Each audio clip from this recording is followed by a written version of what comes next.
Hello guys, Ilya here, and in this video I'm going to show you of how can you import fonts in CapCut PC. Basically it's pretty easy, just follow the steps either to not make any mistakes. So all we need is just to firstly of course add the text on our video. So I created a new project and let's just add a text. So I will just change it like hiking. And what if we need to import new fonts to make it look better?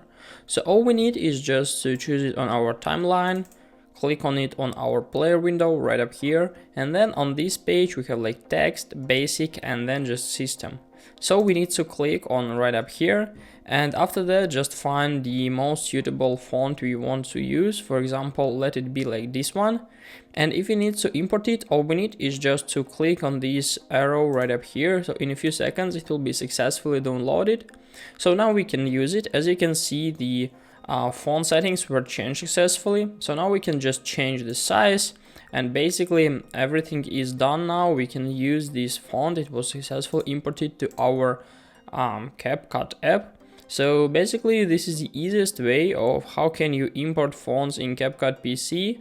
I hope guys this video was helpful for you. If it is, please like this video, subscribe to my channel, and watch my other tutorials. I wish you a very good day and goodbye.